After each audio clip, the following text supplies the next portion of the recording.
السلام علیکم ورحمۃ اللہ وبرکاتہ۔ آپ دیکھ رہے ہو سید ٹی وی۔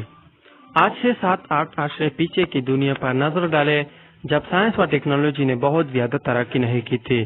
ہر کام کے لیے مشینیں دستیاب نہیں تھے۔ انسان بیشتر کام ہاتھ سے سر انجام دیتے تھے۔ گاؤں دیہات میں کھیتی باڑی کے مشکل اور وقت طلب کام بھی انسانی مشقت سے سر انجام پاتے تھے۔ منہ اندھیرے اٹھ کر مرد ہل چلانے اور پانی لگانے کے لیے کھیتوں کا رخ کرتے اور خواتین دن بھر استعمال ہونے والا اناج پیسنے کے لیے چکی جھونکنا شروع کر دیتی تھی۔ کپڑے اور بستر بنوانے کے لیے دھاگا تک گھر میں روئی خشک کر کے چرخے پر کاٹ کر باریک پانیوں کی ضرورت جلابے کو فراہم کیا جاتا تھا تاکہ افراد خانہ کے لیے لباس تیار ہو سکے۔ عورت ہو یا مرد، دونوں کے پاس تمام دن ایک گھڑی کی بھی فرصت نہیں تھی۔ اس کے باوجود وہ نماز کے بھی عادی تھے اور تلاوت کلام بھی ان کے صبح کا لازمی جزو تھا۔ دلچسپ بات یہ ہے کہ اتنی مصروفیت اور جسمانی مشقت کے باوجود ان لوگوں نے کبھی وقت کی کمی کی شکایت کی اور نہ کوئی کام وقت نہ ملنے کے بہانے پر ادھورا چھوڑا۔ 3-4 عرصے پیچھے دیکھے تو مختلف کاموں کے لیے مشینیں متعارف ہونا شروع ہوئی اور مرد وزن کو شدید جسمانی مشقت کے امور سے آزادی ملنا شروع ہوئی۔ بجلی آئی تو اس کے ساتھ برقی استعمال کی مصنوعات بھی معاشرے میں عام ہونے لگے۔ ان سہولیات کو لوگوں نے مثبت استعمال کیا اور زندگی سے لطف اٹھانے کے نئے دور کی طرف قدم بڑھایا۔ اس سب کے باوجود مرد وزن اپنے وقت کا بمقصد استعمال کرتے رہے اور کبھی کسی ذمہ داری کی انجام دہی کے حوالے سے وقت نہ ہونے کا بہانہ نہیں بنایا۔ 21ویں صدی کے آغاز کے ساتھ ہی دنیا جیسے پلک جھپکنے میں تبدیل ہو گئے۔ اسمارٹ فون، کمپیوٹر، انٹرنیٹ جیسی ایجادات کے عام ہونے نے انسان کو جیسے ایک نئی دنیا کا مکین کر دیا۔ پوری دنیا ہاتھ میں پکڑی چند آنچ کی اسکرین کے ذریعے باہم مربوط ہو گئے۔ گھریلو، صنعتی، دفتری اور ہر نوعیت کے کام کے لیے طرح طرح کی مشینیں دستیاب ہوتی گئے اور گھنٹوں میں ہونے والی کام منٹوں میں ہونے لگے۔ حیرت کا معاملہ یہ ہوا کہ انسانی توانائی اور وقت کے مشینری کے استعمال سے جس قدر بچت ہونی چاہیے تھی وہ نہ ہوئی۔ کہا وہ زمانہ کے شدید جسمانی و ذہنی مشقت کے کام کے بھی لوگ بشاش مطمئن اور چاق و چوبند اور خوش رہتے تھے۔ شدید مصروفیت کے باوجود ایک دوسرے کے دکھ سکھ، خوشی غمی میں بھرپور طریقے سے شامل ہوتے تھے اور وقت کی کمی کا نہ رو کر کسی بھی معاملے میں پیچھے نہیں رہتے تھے۔ آج جب مشینوں نے جسمانی مشقت بہت کم کر دی ہے، کمپیوٹر، لیپ ٹاپ جیسی سہولیت نے ذہنی مشقت کا بوجھ بھی باندھ لیا ہے، تو عجیب بات یہ ہوئی ہے کہ انسان وقت کی کمی کی شکار ہو گیا ہے۔ کیا بچے، کیا بزرگ، کیا گھریلو خواتین اور کیا ملازمت پیشہ و کاروباری طبقہ ہر ایک کا دن جیسے 24 کی بجائے 12 گھنٹے کا ہو کر رہ گیا ہے۔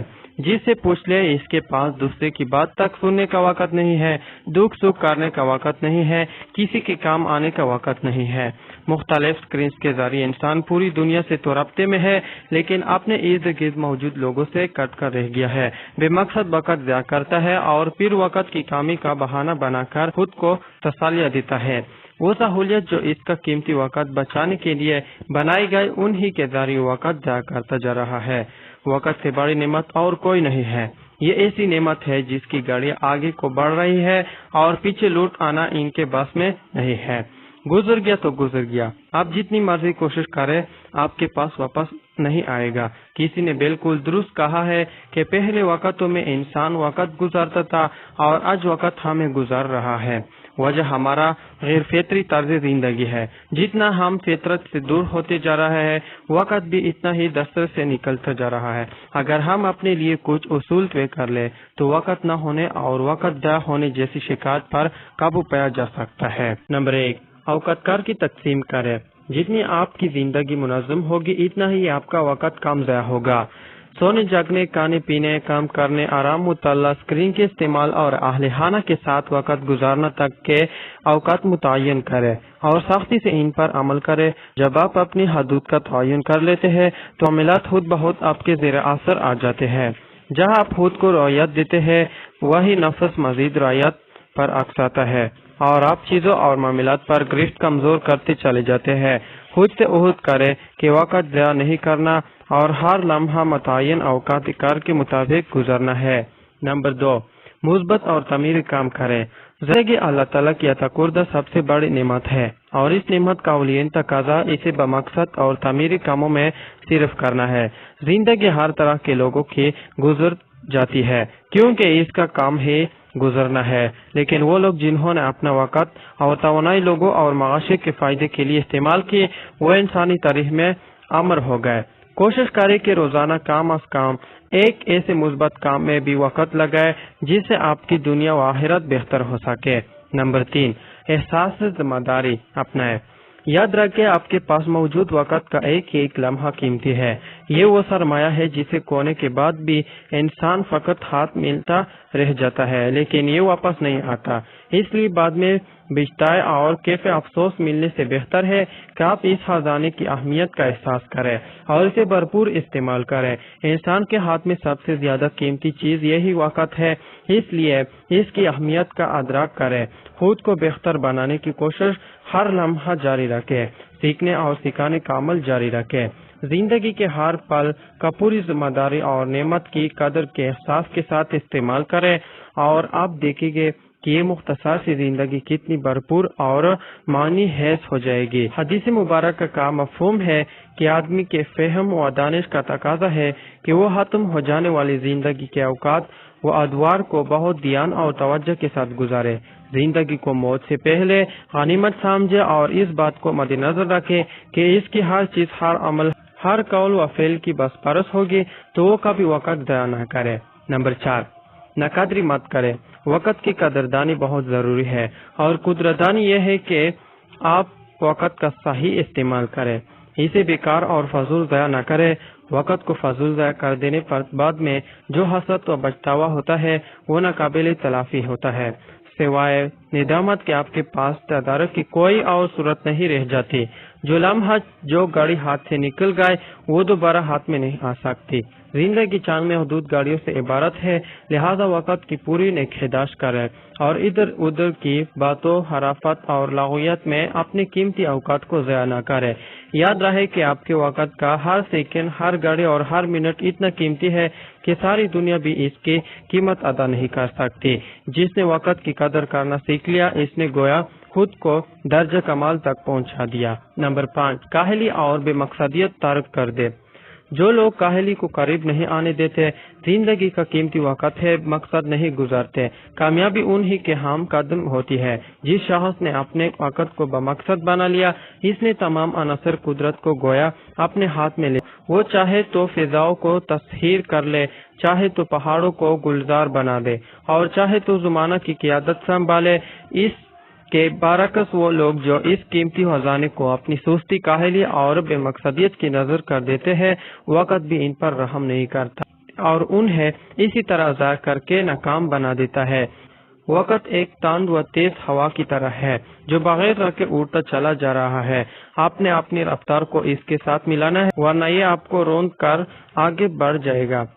عربی زبان کا مشہور مقولہ ہے، وقت تلوار کی طرح ہے، اگر تم اس کو نہیں کاٹو گے تو وہ تمہیں ضرور کاٹ دے گا۔ دن بھر موبائل فون، لیپ ٹاپ اور ٹیلی ویژن کی اسکرین کے سامنے بیٹھ کر وقت گزار کر ہم ایک بے مقصد زندگی جی رہے ہیں جو ہماری اندرونی بے چینی اور بے سکونی کا سبب بن رہی ہے۔ ایسا کر کے ہم نہ صرف اپنا قیمتی وقت ضائع کر رہے ہیں بلکہ اپنی قسمت کے دروازے بھی اپنی کاہلی کے ہاتھوں خود پر بند کر رہے ہیں۔ نمبر 6، وقت میں برکت کی کوشش اور دعا۔ دن رات کے اوقات آج بھی وہی 24 گھنٹے ہیں جو ہمیشہ سے تھے۔ ہمارے بزرگوں کے دور میں بھی یہی اوقات تھے لیکن وہ کبھی وقت کی کمی کی شکایت نہیں کرتے تھے کیونکہ وہ وقت کا مثبت، بھرپور اور تعمیری استعمال کر کے ہر لمحے کو گزارتے تھے، اسے ضائع نہیں ہونے دیتے تھے۔ جب آپ اللہ تعالیٰ کی عطا کردہ نعمتوں کو ضائع نہیں کرتے بلکہ ان کا بہترین استعمال کرتے ہیں تو اللہ تعالیٰ آپ کی کوشش میں برکت ڈال دیتا ہے، اور جن لوگوں کے وقت میں اللہ تعالیٰ برکت ڈال دے ان کا وقت نفع بخش کاموں میں ہی استعمال ہوتا ہے۔ اگر ہم چاہتے ہیں کہ گاڑی کی سوئیوں کے ساتھ بگتی اس تیز رفتار زندگی میں کچھ تعمیری کر کے اپنا حصہ ڈالے تو اس کے لیے خود کو منظم کرنے کی ضرورت ہے۔ ایک فطری اور منظم طرز زندگی ہی وقت کو ضائع ہونے سے بچانے میں معاون ہو سکتا ہے۔ اگر آپ خود کو فطری طرز زندگی اختیار کرنے کی کوشش میں کامیاب کر پاتے ہیں تو پھر اللہ تعالیٰ سے دعا کریں وہ آپ کے وقت میں برکت عطا فرمائے تاکہ آپ زندگی کا حق بھی ادا کر سکے اور اس سے لطف اندوز بھی ہو سکے۔ آج ہمارے معاشرے میں سب سے سستی اور بے قیمت چیز ہی وقت بن چکا ہے۔ لوگ ہوٹلوں، نجی محفلوں میں اسکرین کی طرف منہ کیے گھنٹوں بے مقصد گزار دیتے ہیں اور اس سے سر اٹھائے تو کتنا ہی وقت نکتہ چینی، غیبت اور بے تحاشا سونے میں ضائع کر دیتے ہیں۔ اندازہ کرے روز قیامت انسان کی سب سے بڑی آرزو ہی یہ ہوگی کہ کسی طرح اسے گزاری زندگی کا ایک لمحہ ہی میسر آ جائے کہ وہ اپنی کوتاہیوں کی تلافی کر کے اس امتحان میں سرخرو ہو جائے۔ لیکن آج لمحہ موجود میں ہم ان لمحات کی قدر و قیمت نہیں پہچان پا رہے ہیں۔ اللہ رب العزت سے دعا ہے کہ وہ ہمیں وقت کی قدر اور مختصر زندگی میں اس کی اہمیت سمجھنے کی توفیق عطا فرمائے۔ آمین۔